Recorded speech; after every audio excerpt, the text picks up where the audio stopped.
waving. Now it's not. The hand. Stow the hand before I just start flapping and everywhere. Anyways, hey Dave! Hey! Hey, Hello. how's it going? Good is good. So, for our... I just bumped my glass here. For our lovely Voidwalkers, we have a special little mini episode for you all today. Yes, Because... very exciting. Yeah, because I finally saw Weapons. Yay. All right. And Ian and Dave have been eagerly awaiting for me to see it. One, because, you know, now they can talk about it and I don't yell, "No spoilers!" in the room. And also for my reaction to it. So, yeah. Yes. So you did a twofer, right? Barbarian and then Weapons, right? Well, that was the plan. And then it was me and two girlfriends, and they came, and I did mention that I'd been recommended to do Barbarian first, then Weapons. And then we got there, and the other one was there, was like, let's watch Weapons. And it was like, okay, whatever, you know, we'll watch Weapons first. And then somewhere towards the end of the movie, I forget what it, or like right after, I don't quite remember how the discussion went that got us there, but Longlegs came up, and so we watched Longlegs instead second. Mm-hmm. So it was a Weapons and Longlegs double feature instead. So, yeah, Barbarian is still on my watch list, but It was 100% still worth it just to see Weapons. And actually watching it next to Longlegs was an interesting just perspective on the way the two told stories differently. But, yes, I saw Weapons. All right, well, tell us about it. So I only knew from the ads, and I yelled at the TV more than a few times, and I have not had a movie that I have done that before. I honestly looked at my friend and was like, I think it's been since I have not had a movie that had me shouting at a TV what the fuck, probably since The Grudge in high school, because there were definitely moments where when Josh Brolin's dreaming and then moves the blanket and then looks and it's clown face and he jumps and I'm jumping and going the fuck, freaking out So that absolutely was fun. I've never seen a Cregger film before, too, and being a Resident Evil fan and knowing that Cregger is doing the next Resident Evil live action, I'm even way more excited for what he's gonna do, because seeing this, I'm like, fucking shit, this is some good shit. So, no, what I didn't expect was the way the story was being told, that kind of multiple perspectives. We're going to back up and tell each perspective storyline. And usually in a movie, when I've seen that in movies or shows, it doesn't work well because it slows everything down to kind of back up and keep telling a different perspective over and over again. But I liked the way the movie paced it. They gave you just enough of the beginning of the turn in the first storyline, so that you as the viewer kind of knew, okay, this is gonna get insane. And then you had the other storylines that sort of gradually built as you got to the end of each storyline to then the finale one. So that was very exciting, and it worked really well because it still really stayed on narrative, and kept things moving. So it was really, really exciting. Also, just the techniques, I don't know about y'all, but creepy when Justine sees the door open on the house and it's dead silent, or she does it. She's sleeping in the car and it's just dead silent, and we pan over to the house and the door opens and the person comes out. That was unhinged. Mm-hmm. That was the first yelling at the TV moment. We were like, the fuck! There is something about when you get that in a horror movie and it doesn't have the music. So it was fun. It was fun. I kind of don't want to spoil this for our Voidwalkers if you haven't seen Weapons. It's definitely got some unhinged moments. It was really funny because my friends with us, both of them had seen it, but one of them had forgotten how graphic the finale moment got, particularly. Mm-hmm. And we're sitting there, and she's like, "Wait, what?" And I'm like, "Holy shit!" But it was absolutely fun. We can go ahead and say, by now, hey guys, spoiler alert if you haven't seen Weapons yet.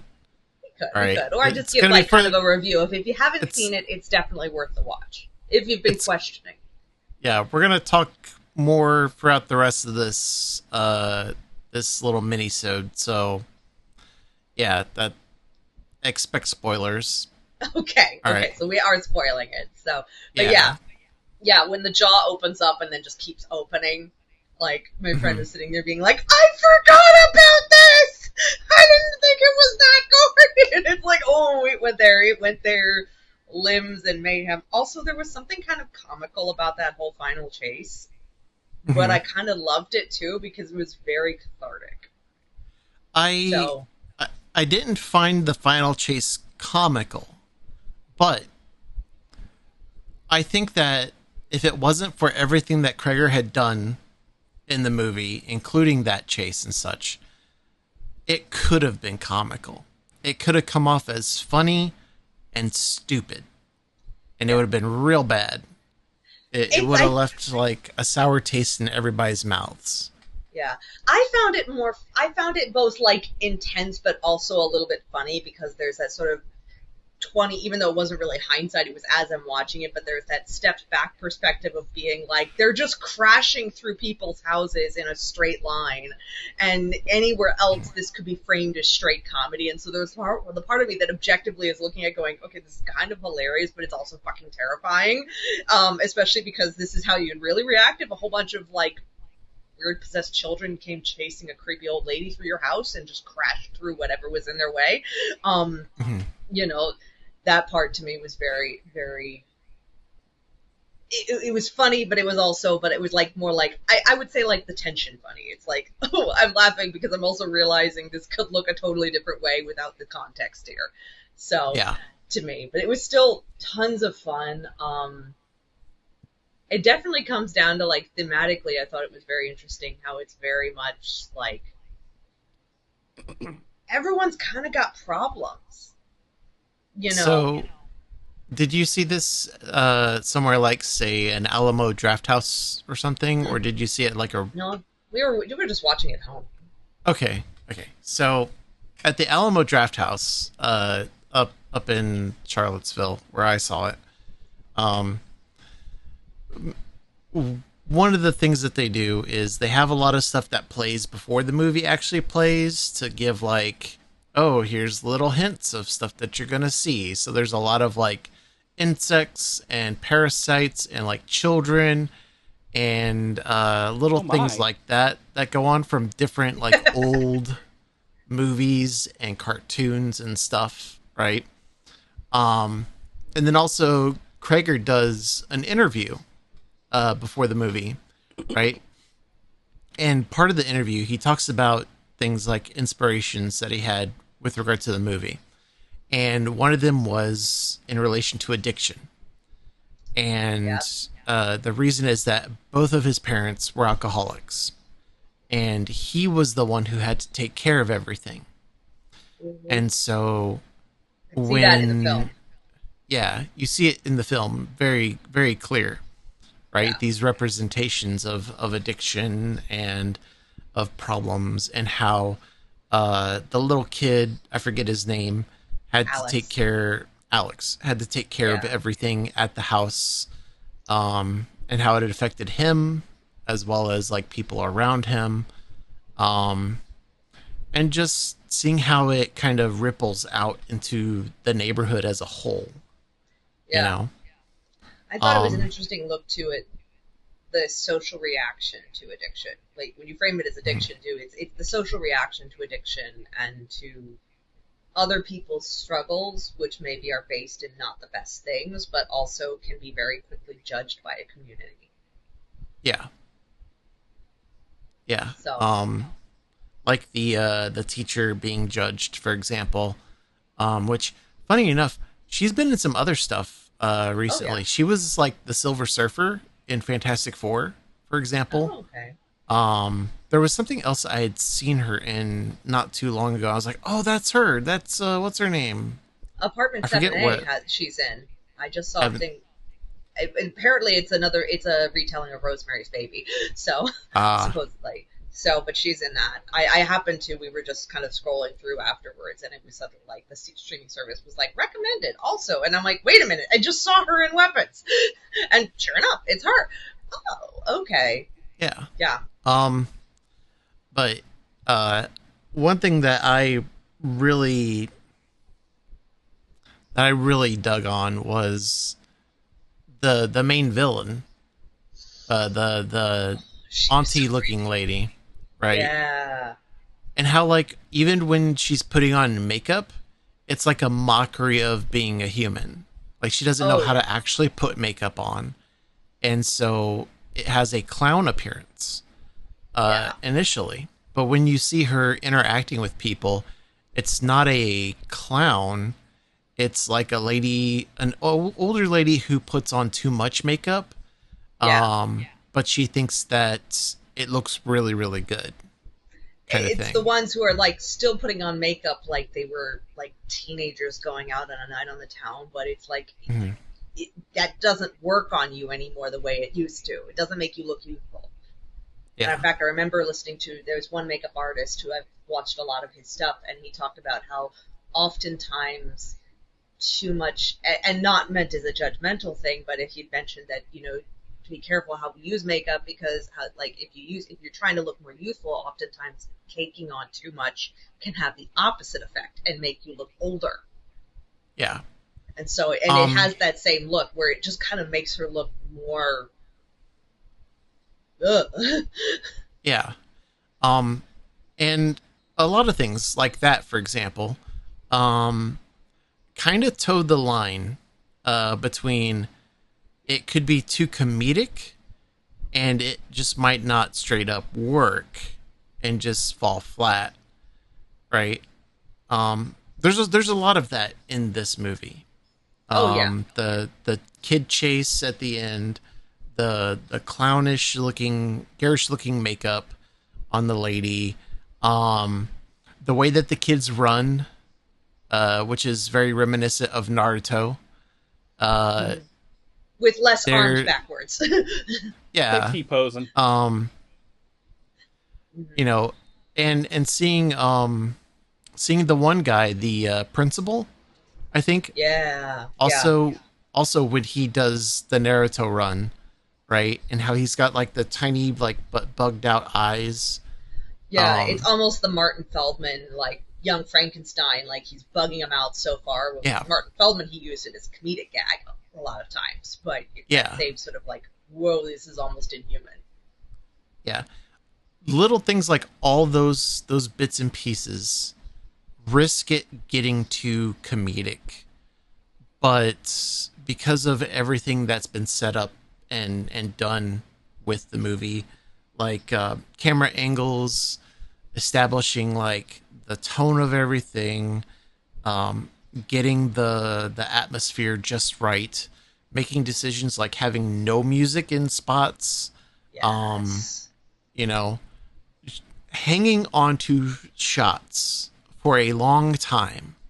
To go back to the aforementioned when she gets her hair cut, you Yeah. hang in the car the entire time, and it's like a 3 minute shot It's a where long one. the Yeah.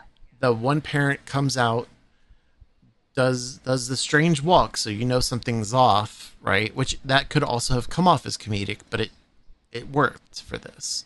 Yeah. It actually Goes came off up, very toddler like to me when I watched it. I'm like, it's a toddler yeah, walking where their knees aren't bending quite right.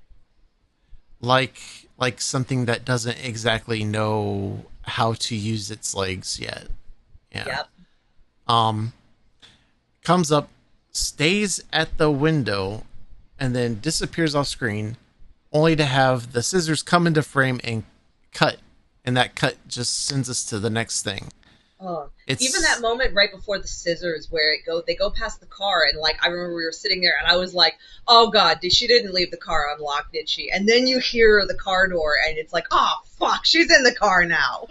yeah, I'm like literally we were yelling at the TV. I was like, "What the fuck?" The scissors and appeared too and then I was just like, "Oh, this is not good." and the sound design for that and everything just like, oh, it's so good. It's chef's kiss. Everything Yeah. just, it comes together so well when any element of it could have fallen to the side and collapsed the entire thing. hmm No, it was really, really interesting. And yeah, you're right. Like all the techniques with it, like all these bits and pieces too of like this person here, like in a casual, you might be like, is that so and so? But it's like, no, but that's a person like who runs over the principal's head is, Donna, the wife of the cop, who's like all these interconnectedness that sort of lends itself to this small town too. That is basically all forced into each other's business by this thing happening. And at the same time, this poor teacher is getting shunned because they need an outlet for anger and anger and a desire to understand what's going on in this tragedy too, which is another thing where the movie I think really speaks to sort of mob and community mentality and the way communities can turn on somebody in the face of something unexplained. And how, either a lack, and in some ways it points to also what leadership is important for, because really you get that whole town hall meeting and at the beginning, and where very quickly it becomes that the person who kind of takes control of the narrative in the meeting is not the principal who's supposed to be leading the meeting. It's Josh Brolin, because he comes in with the voice that makes sense to the people, and that's what riles them up and forces them to have to be like, okay, we need to get her out of here because this is not healthy anymore. And so it's like, you've got a town teetering on mob mentality. It's just insane. I think that'll tie into another thing we've got coming up for the Voidwalkers soon as well. Oh, it does. A certain second film in a certain reboot film trilogy. You mean a certain second film that I watched this morning. Coming in October. Stay tuned, folks. Mob mentality will be discussed again. Final thoughts on foreshadowing. Weapons. Oh, well done, Cregger, as final thoughts. It was as unhinged as I was expecting, as it seemed like it was gonna be, but like all in a good way. Like it was not unhinged like we're just gonna be constantly graphic all the time. But the moments it did, it really was like, holy fucking shit, you are going to freak the fuck out. It was very well done. It was a well-crafted build up to a narrative, and they did well with a type of storytelling in terms of utilizing multiple perspectives. That was probably one of the best versions of a story told from multiple perspectives that I have seen in a long time, because it is very hard to do that and not lose your audience. And man, we were hooked. It was, and I was the only one, it was three of us, and I was the only one who had not seen the movie at all. Mm-hmm. The two friends with me, they both had seen it before, but it was like we were all hooked. Interesting bits of tidbit, too. Okay, so one of them mentioned, too, that the way the kids run, she did actually make an interesting comment that supposedly, or apparently, that that the run is actually based off of a photo came out of Hiroshima and Nagasaki that actually showed a child running kind of with the arms outstretched like that, which I just thought was an interesting little tidbit and tie-in, because it's like, oh yeah, this does kind of look familiar. Also, apparently, Cregger has officially said he's going to be doing a prequel film about the aunt, which has me intrigued because they leave it open enough in the film to be like, and because this was the other fun fact that friend there mentioned, was that apparently in making film he had given the actress the direction of two kind of options: to play the aunt as kind of entity possession, or like an alien, possessing the body or disguising itself as the aunt, or as more the witchcraft, dark human, this. But then he's like, but they basically told her, here's two scenarios. You pick how you want to play it based off these scenarios, and don't tell me.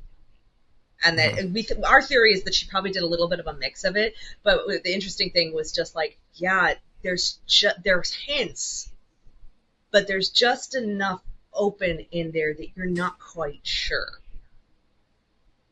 And that's okay. Like, you don't need all that explanation in Weapons, but it definitely lends itself to, like, I don't know what a prequel would do. I do have questions about how this one psychotic aunt got by in a family that clearly apparently has other sisters, and it's just like, did nobody else realize this woman was this unhinged? So it lends itself to going, okay, where the fuck did this woman come from? It's magic. But that just has me intrigued for what he would do if he would do a prequel. that's where I worry about that. Is I feel like Weapons doesn't need a prequel. I It think that leaving it as is all you need.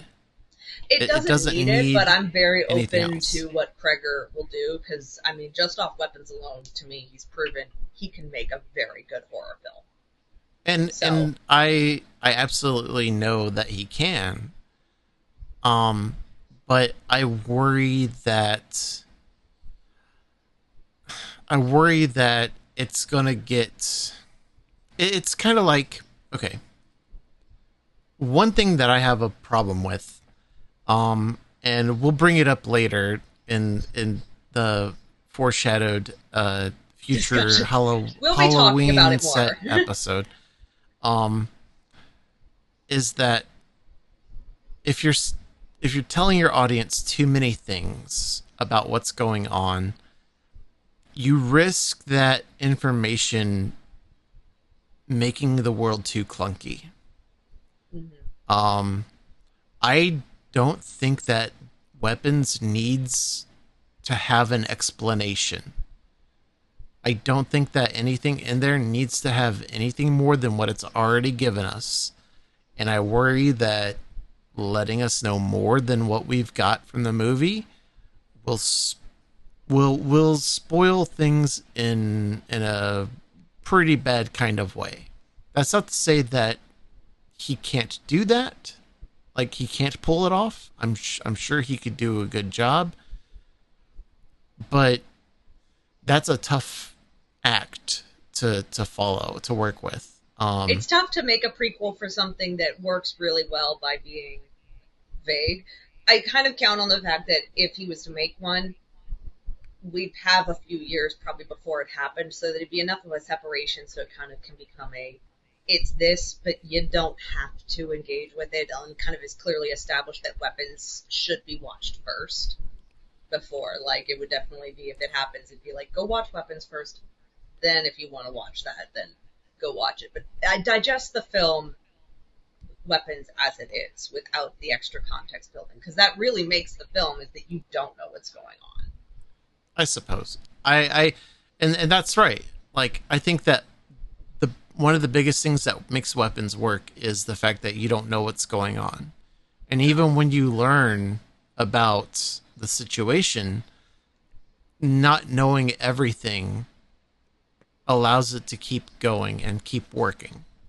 Yeah. Um that said, I want to make one more comment about Weapons. Zach Cregger has a similar background to Jordan Peele. Mm. They are both people who started Interesting. in Oh, sketch that's comedy. right. I Uh, always forget that. Peele Oh, had the show Key and Peele, and Yep. Cregger had The Whitest Kids You Know. mm. Yep. We And were then talking they about that both last night.